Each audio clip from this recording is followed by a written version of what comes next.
Yes. Yes. Here we are. Selector. Wait. What are you looking at? No, I was like, are you on camera too? Yes, sir. Welcome, everyone. This is the first official DRMPOD episode. Congratulations. Wow. This is it. This is it. We've got our my very lovely friend Omega here. We were talking about who was nervous, and okay. Now that it's rolling, it's like I know. Sure. We just gotta be ourselves. We do. Be your authentic self. Authentic. Our true authentic self. And that's it. I think that's definitely one reason why.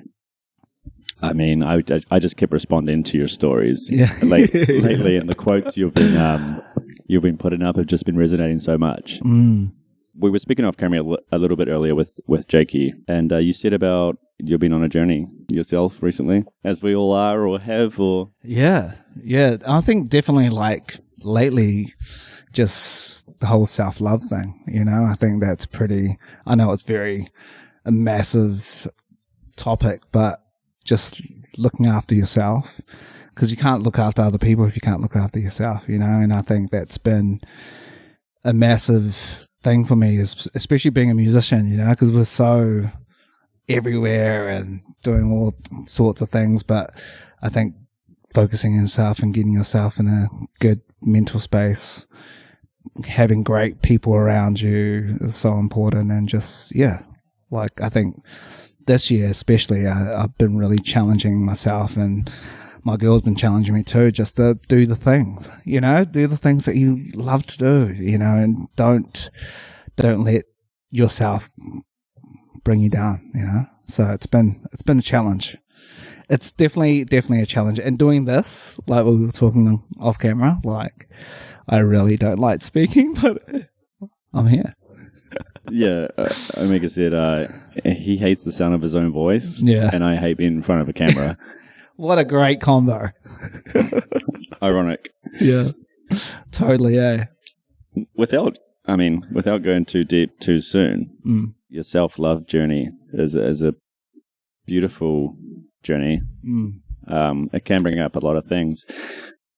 Did you acknowledge what you were actually saying to yourself? Have you gone through that process of being like, whether it was around not wanting to do something or like super negative things, and then did you acknowledge what the words that you were saying to yourself?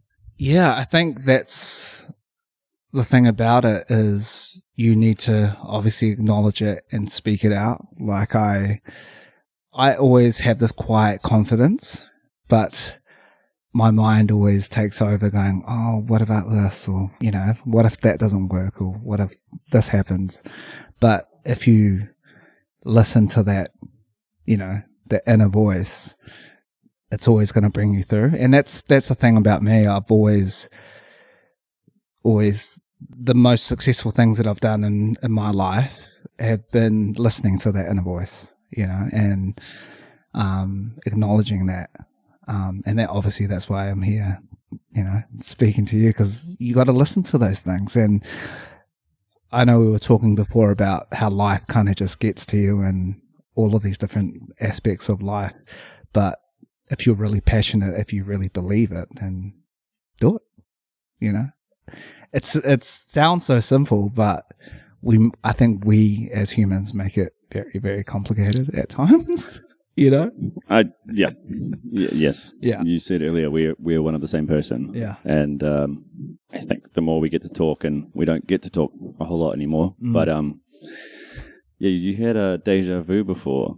Yeah, I did, and it was so cool that you confirmed that, because I've had a lot of deja vus throughout my life, and being in a rock band touring around the world, I always had deja vus when I was overseas, which was really crazy, because I'd have these moments where I'm in the middle of Rwanda or in Europe or something, and I would just have those moments, and I would actually be scared of it, because I'm like, oh, this is familiar, but not, obviously physically being there, but yeah, it's been like, even what you said, like, it's good to lean into it. Yeah. Yes, I told Omega about a book by Matthew McConaughey called Green Light, and he talks a lot about serendipity and these moments that come up, and his method on it is what the book is all based on, and he basically just says, green light, step into those moments where it feels off or feels scary, or you've seen this before, or how did that even happen? How did those numbers appear? How did this person be there at this time? Yeah. Oh my God. It's not random. Yeah. Or everyone can have their own beliefs and ways of how they take these situations in life. But I would recommend reading that book. Yeah, definitely. Yeah. The way he grew up and achieved his things, which is very topical, because I think that what we've already talked about is like self-doubt, and then your personal journey on self-love. And creatives or neurodiverse absolutely have this massive self-doubt about us, even though we have so many good ideas. I wonder why that is, I think because so many creatives just have that. It's kind of the part of the makeup, That is part of the journey of having these conversations with people like yourself and myself, is trying to figure that out and then try to figure out methods to achieve it. Yep. So that was a little quick intro. Yeah. Straight in the deep end. My favorite question is why, or why not? It always comes down to literally the word why. It is deep. When you're a child, you've obviously had kids, and when you're at that, that younger stage, you look at your parents and you're asking like a simple question, like why do you do that, or like how does that happen? And then they ask you why. Yeah. And then you answer it, and they say why again. Yeah. But why? But why? But why? It takes 3 whys to really get to the crux of something at the level that should be talked about. So yeah, as a start, we're going to do like a quick fire round. Quick fire round? What? Yeah, like I'm just going to say some things. Yeah. What are your thoughts on the subject? Okay. And why or why not? Oh, okay. They don't have to be deep. They can just, some of them are silly, some of them are not. Okay. And if you want to skip it, you can do the gong. Yeah. I think my cowbell is broken. All right. Scrunch or fold toilet paper? Fold. Why? Because it just feels nicer. I scrunch. I'll just get I get quite a lot. Oh, right. I still get, I get a lot, but I still fold. How many folds do you fold? Yeah, like one. Depends on what I ate that night, really. But I'll usually do three folds, It's got to be 3-ply, though, I was going to ask about ply. Yeah. All right. I'm in for I just can't do the soft ones. I just always have this fear of it, like poo on your finger. Yeah, just poking through, Poo finger. Not a great scene. I think we've peaked the podcast. Yeah. I don't think anyone needed to know that about me, but here we are. Kendrick or Drake? Oh, and why? No, like I said off camera, 2 completely different artists, with obviously different types of music, and I can't really. I mean, obviously, like the world will tell you Kendrick's won, which he did. I would say win that battle. Kendrick or Drake?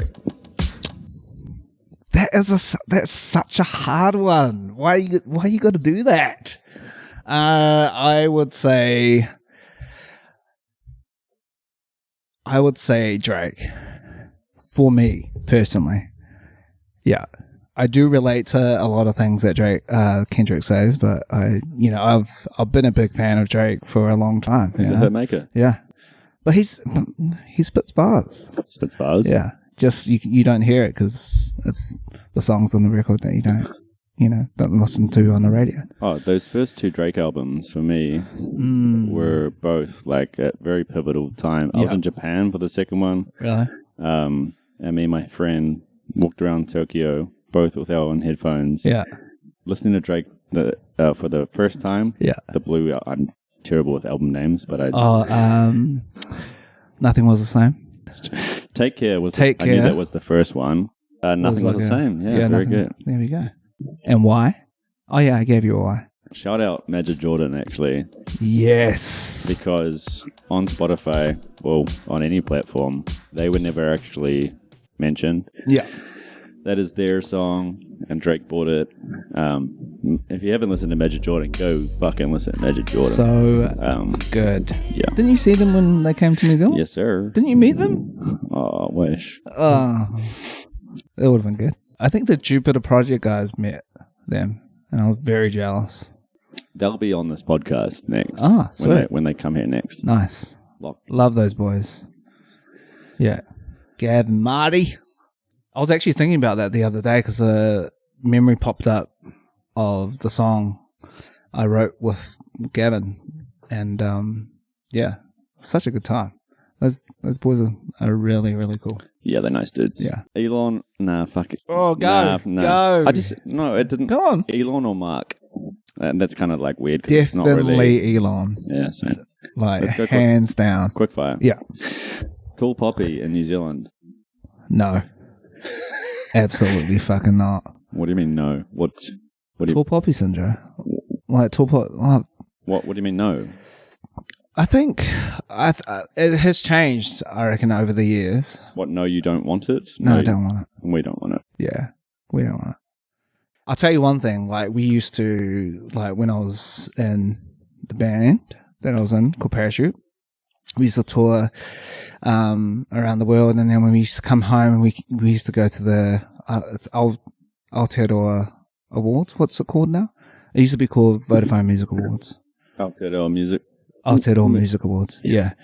And we'd come back home and we'd win awards or whatever, and we never got a handshake or anything from any of not all, but some of the New Zealand artists that I really looked up to.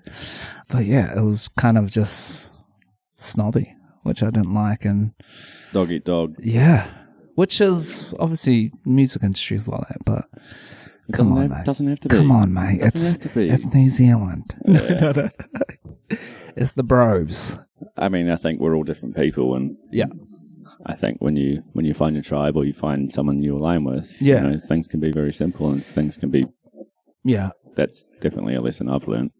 As well, growing up, I grew up in a really small town, and the thought of moving out of that town or doing things outside of that community, you'd always get the haters, and I've had it throughout my whole life. But the craziest thing is that fueled me to do better. Not to show them like, fuck you, but to actually just build myself and be like, no, I'm this person. Like, I come from a small town called Levine, and you probably don't know where the heck that is. But I now know where your name... Levine. No? No. Levine's my... Serendipitous. Yeah, Levine's my dad's name. So, coming from a small town and doing things on my own outside of that town, a lot of people were just like, why are you doing that? I'm like, just go work at New World. It'll be fine.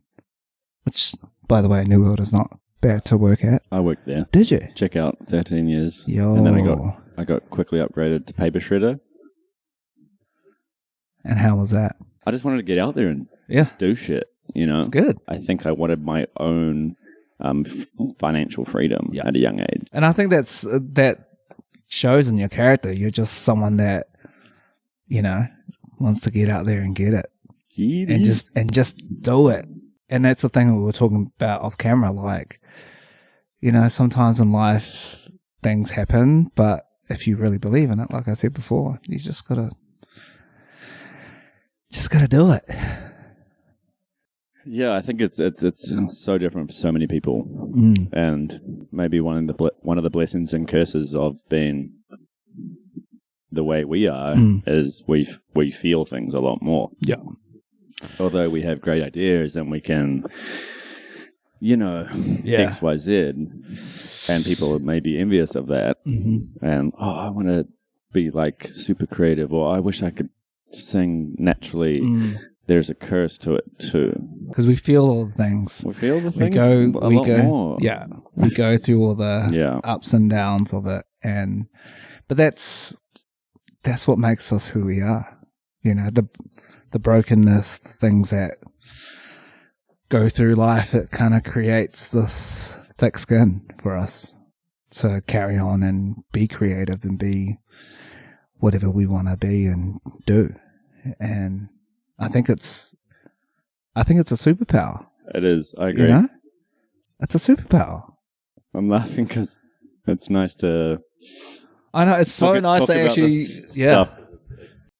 And the craziest thing, because I saw you transition from the old business into your new business, and it was pretty inspiring, man. Like, honestly, it was so inspiring to see you just be like, nah, I'm just gonna focus on me, do things that I love doing, and look where you are now, mate. It's pretty amazing. It's incredible. You gotta give yourself credit for that. Thank you. And it's not easy. Well, obviously, you've had a journey with it, but it's definitely not easy. But you gotta, as my girlfriend says, just do the thing. Do the thing. Just gotta do the thing, Stick man. to the plan. Yeah. Oh, that actually hit.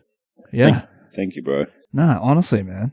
In between my business breakup and my new business it put me on my track for what I really cared about and what I wanted to fill my day with that would actually just fill my cup.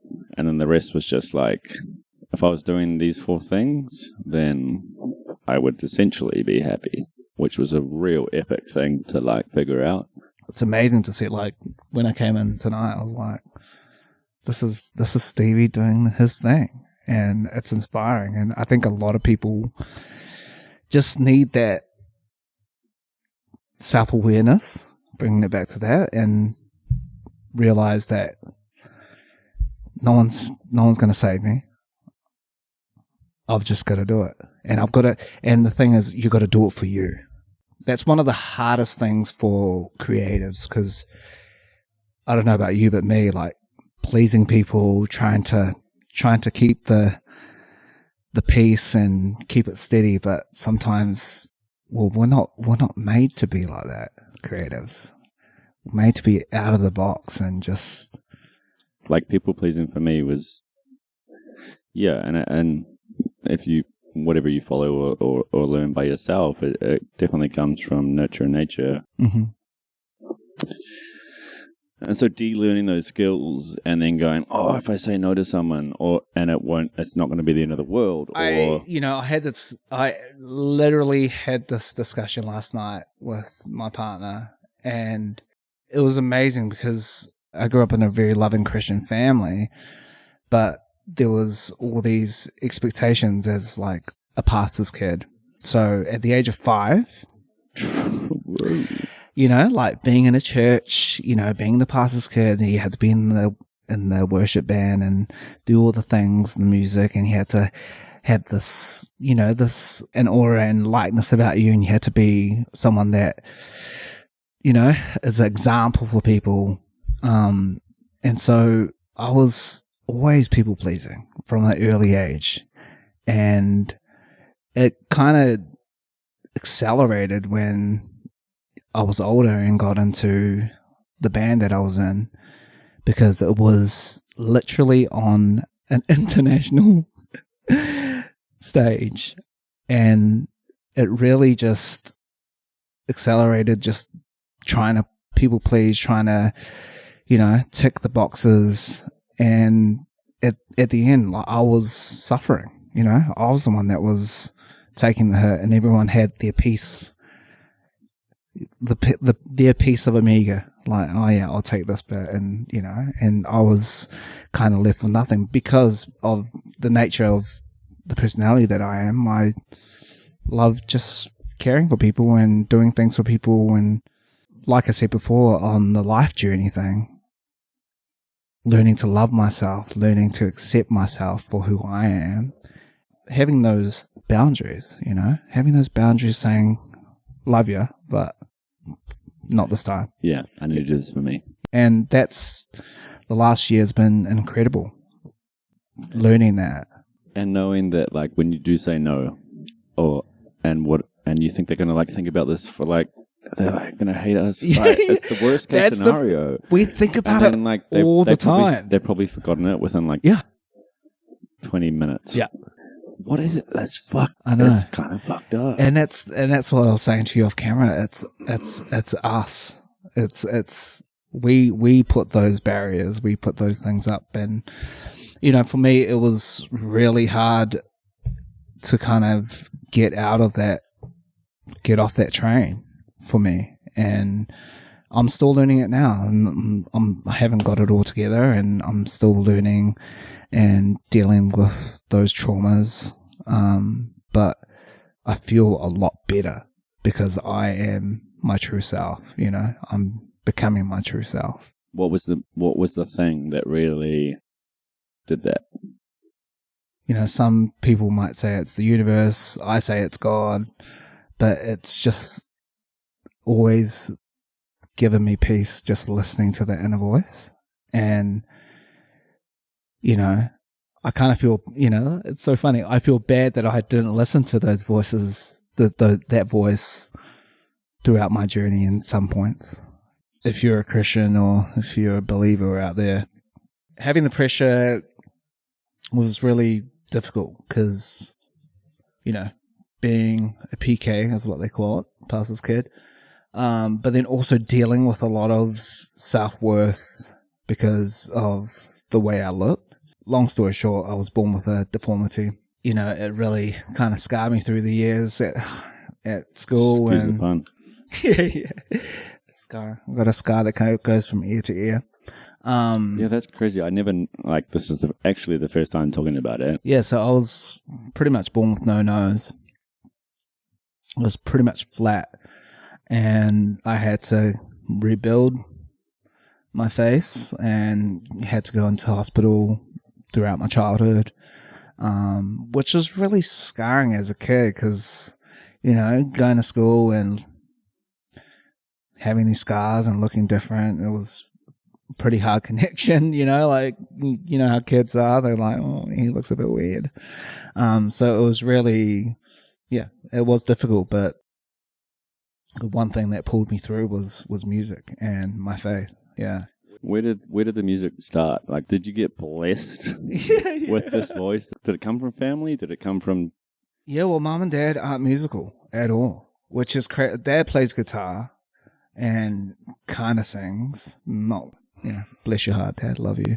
But yeah, mom and dad weren't musical. We just grew up in the church and playing music and learning off uncles and aunties that sang and played music. And that was us nearly every second day of the week. And that's kind of how I picked it up. And yeah, grew up listening to all sorts of, I loved Johnny Cash. I remember listening to Johnny Cash when I was very young, but then also I listened to a lot of gospel music. When did you first realize that you could sing? Or did other people realize? Or did somebody say, you can sing, you should sing more? Was there any of that? Mom and dad always had the jandle. And we had to get up in front of the church and sing, and it just begun there. I remember when I was 5 years old singing in front of the whole church, and that's when I realized I had a gifting in singing, a natural gift in singing. I'm so grateful. My parents loved Michael Jackson. Obviously controversial, but it is. Yeah, but I love the person and the music. Yeah, I just loved Michael. Obviously music and just the way he carried himself, singing, So I grew up listening to a lot of that and mimicked a lot of that when I was a child. Oh, he was the pop star. Yeah. I saw Michael Jackson. What? Yeah. No way. When I often ask people, I'm like, who is the best person you've seen live? I mean, I was very young, but it was at Ericsson Stadium, and I don't remember like song for song, but I remember him in his red leather doing the moonwalk, 100%. Yeah. Well, it's funny you said that because that was the same. My friend Adam, he went to that same concert, and he just said there was a point where Michael would just turn and like stay there for like a minute or two, and everyone's just outrageous. Iconic. Yeah. Which is crazy because, come to think of it, the only other time that I experienced that happen was when I went to see The Weeknd, which is crazy because they obviously sound quite similar. And yeah, in between songs, he would just stand there and people were just going crazy. But yeah, so I grew up listening to all of that, and there was a lot of layers of pressure on myself, but then from others as well to be a certain way. And then when I got into Parachute Band, it escalated. Don't get me wrong, I loved like my time with that, but it was just, I was 19 years old, getting told you're touring around the world, playing your music to thousands of people. You know, I was like, and it was gospel. It was very much religious. It was like Christian rock music. Yeah, yeah. I wasn't prepared for all of that, and you know, and I really just didn't take care of myself through that season. Crazy, huh? Yeah, definitely did take a dent in my like well-being. Yeah. I know you took a little vacation from music or life in general, which is totally okay as creatives, you know. Yeah. I was so stoked to see those same people in the room again, and I was like, okay. Yeah. You got Ryan Hobbs in the room. Shout out to Ryan Hobbs. He got married 2 weeks ago now. Yeah. Beautiful man. What a beautiful specimen of a man. You know, the craziest thing is when I posted that, I had an influx of messages from, you know, people saying, oh, is the band back together, or are you doing a band thing, which is, yeah, definitely leading into that and something I'll be working on this year, which is very, very exciting. Daunting, but it's exciting. Like, I'm just excited to play live music, and we got together for Ryan's wedding recently, so isn't that crazy? I was wondering who was going to be on the mic, and I did see a couple pictures of you know, this and that playing, but I'm sure it was a hell of a night. Oh, it was honestly such a great night to just be together with the boys again, you know, and because, you know, some of those guys were in Parachute Band with me, and Jeremy and Elliot, and it was just so nice to connect with the boys again. Elliot on the drums. Shout out Elliot. Yeah, we just jammed, and then afterwards we just had a chat about it. But obviously Ryan and I work really well together. He produced with Shannon Fowler. Where he produced Clouds, one of my songs. So yeah, it's early days, but it's definitely there, and we're definitely keen to do something together. And yeah, bring the bands back. Bring the bands back. Bring the fucking bands back. So I'm so excited about that. Yeah. But like we say, we have to do it. We have to make the time. And if we really want it, we have to do it. So I guess I have to do it now that I'm on this podcast. I don't know for you, but like getting overwhelmed with messages of positivity.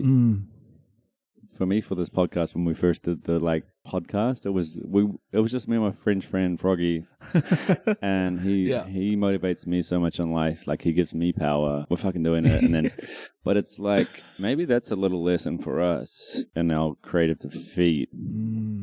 We back ourselves, but we need a little help.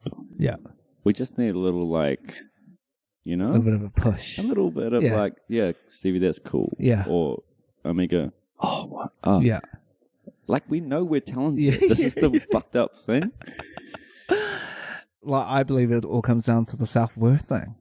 You just gotta you just gotta believe in it and do it, you know. And I think so many times you just overthink things, you know, and you just been like, oh, what if this person doesn't like it, or what if this. One thing I really learned over the years, especially writing music and releasing music, I learned this off Matthew Young, like incredible artist. Shout out Matthew Young. Shout out Matthew Young. Honestly, shout outs. yeah. We gotta do a few shout outs, but one thing that he said to me when he probably won't even remember this, but he said, when your music is out there, it's the world's. You can't take it back. You just gotta let it be. And that really resonated with me. This new partner of yours. I love that segue right now. Well, I think it's funny. As much as you don't get to see your friends or people in real life, and we do live on our social media world, at a perception, it would seem that you are happy. Definitely. Yeah. She is definitely part of that happiness. Yeah. And I honestly feel, you know, blessed that our paths crossed, you know. Yeah, and you want, you know, you want someone to bring out the best of you. Best in you, sorry. And, you know, she definitely does. And going back to what we were saying about being your authentic self, that literally I've been learning that from her. And it's been such a healing process for me. That's awesome. Yeah. It is. Yeah. And it almost feels like when somebody helps you along that way, or you figure out yourself, you go back to things that you love doing. Mm-hmm. It's not the same for everyone. Like, it's like, you know, in the down times, music can be great or it can be absolutely horrible. Yeah. And you took some time away. You did. I remember 6 years, man. Yeah, bro. Okay. Wow. Yeah. Well, yeah, 5.5. It's been 5.5 years since I've played in a band again. No, actually been more, but in terms of music, you know, doing music again. Did you think you needed to be like, become real and be like, I need a job? Yeah, I mean, something along those lines? I think, you know, once COVID hit, it was pretty massive for everyone. And, you know, especially in New Zealand, you can't really make, unless you're, you know, the top artists in New Zealand and touring and whatnot. But music is a part of me, and it's been amazing being with someone that is drawing that out again. And that's what I honestly love. I love music. It's a part of my life and a part of your life, and it's the therapy. It's, you know, people that don't understand music, for musicians and singer-songwriters and people in this industry, it's our therapy. It's what we do to get out our feelings. And songwriting for me is purely that. Yeah. So it's crazy. It's crazy coming back to music, crazy coming back to being creative again, but it's been a healing process, and I don't think I would be here if I didn't allow myself to go through that healing process of accepting myself for me and being authentic and true to myself. Yeah. It goes pretty deep, eh? It's like, I mean, especially for me growing up in a very, very religious, you know, like all of that stuff as well. And so it's been nice to just be me, not be Omega from Parachute Band, not be Omega, the club, you know, organizer or whatever else it was. It's been so nice to just be me. Yeah. Well, Yeah. The reason I left silence is it's beautiful, and the healing process is. It really is. And to take away time from your everything and realign to just yourself, and self-care is the utmost importance, as you said earlier. Yeah. And, obviously there was a lot of different factors, past relationships, past things that go on, family or whatever. But bringing it back to, having someone in your life that wants to champion that and go, hey, this is a part of your true self, has been an incredible journey. And yeah, I'm still like, it's amazing that we're talking about this now, because I'm literally still on that journey of like, being my true authentic self. No holds bar, And it never stops. And that's what I love about you. You're just yourself. You've been the same person, but progressed and obviously your business and whatever you've been doing, but you're still yourself, and that's why we connect, because I find it as well, like when you truly follow what you believe in, the other things that you want to fall into your life naturally happen, because you're on that journey of just... Say it again, because I know you're going to say it. What? Living your true authentic self. Yeah. Well, it's true. It's so true, and I don't fucking care if you think it's cheesy. Goosebumps don't lie. But it is true for me as a believer. We call it when you have the anointing.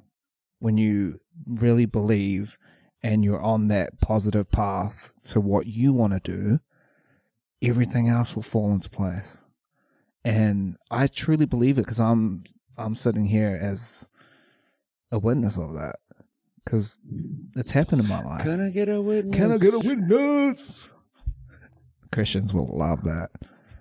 But it's so true though, because even when I was traveling the world, I'll be in countries that I had never thought I'd be in, and didn't even know if any Samoans have ever been to these places.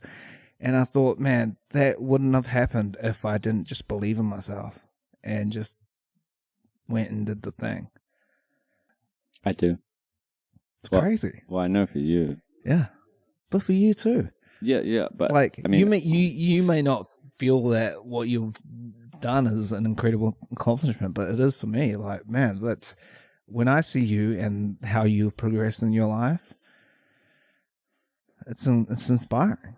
It's so nice later in life, personally for me, to see the repercussions of just being my true authentic self. Like, I've found some of my best friends only in the last 2 or 3 years. Wow.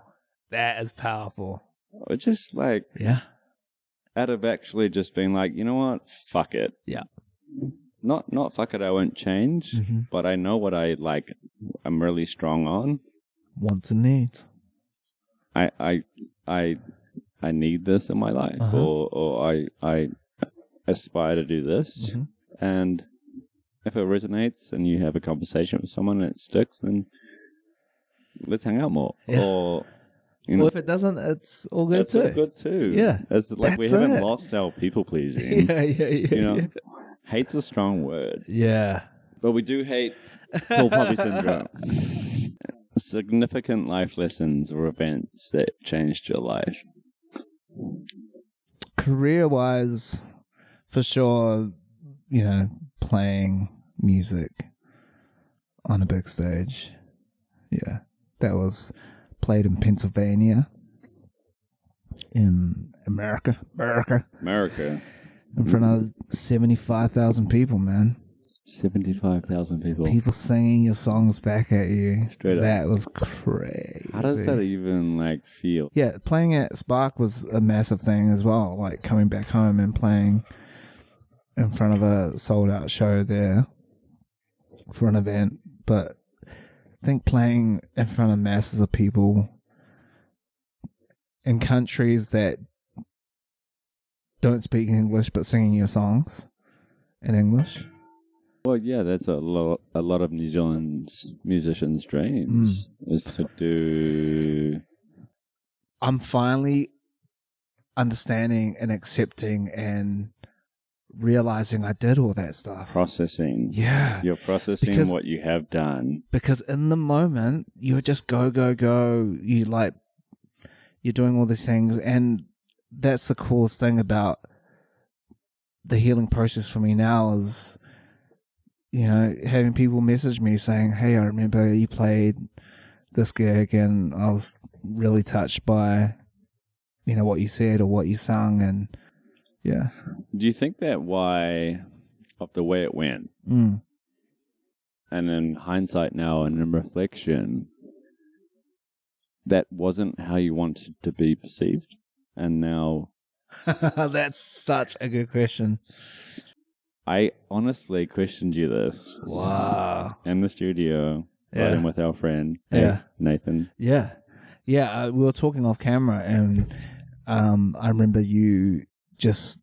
when we did the session, shout out to Nathan, at Dream Park. We did a session at Dream Park. I remember you just listening to songs that I was playing you, and you were just passionately just saying, but who are you? Like, who is Omega?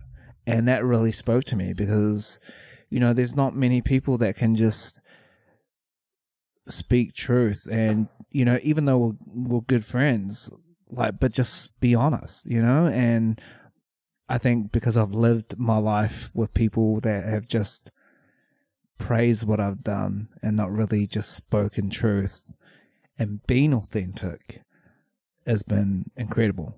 And that's why I was saying to you, I thank you for that.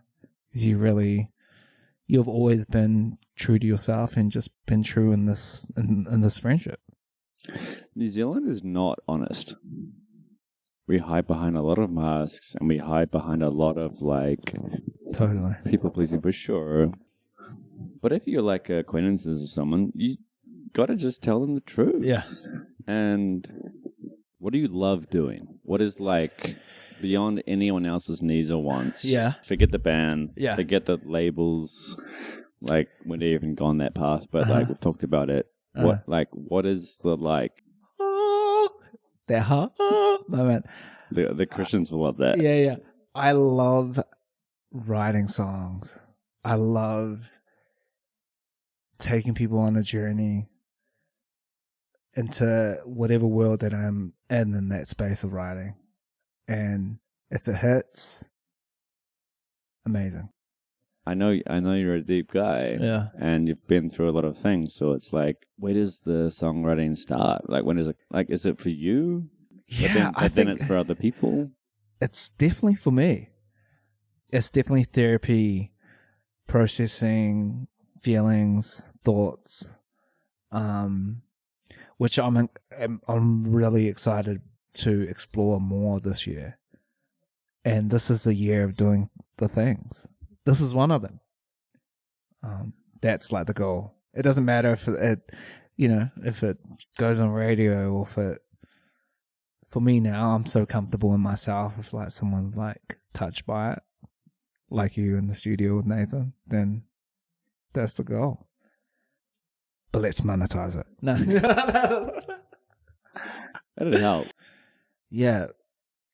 I'm starting, I picked up the guitar again properly in December last year and just started writing some folky acoustic stuff again. And, just trying to, I kind of feel like I'm just going back to stripping it all down again and just getting back to the basics, which is scary for me because when I do that, it really brings out some deep shit, Yeah.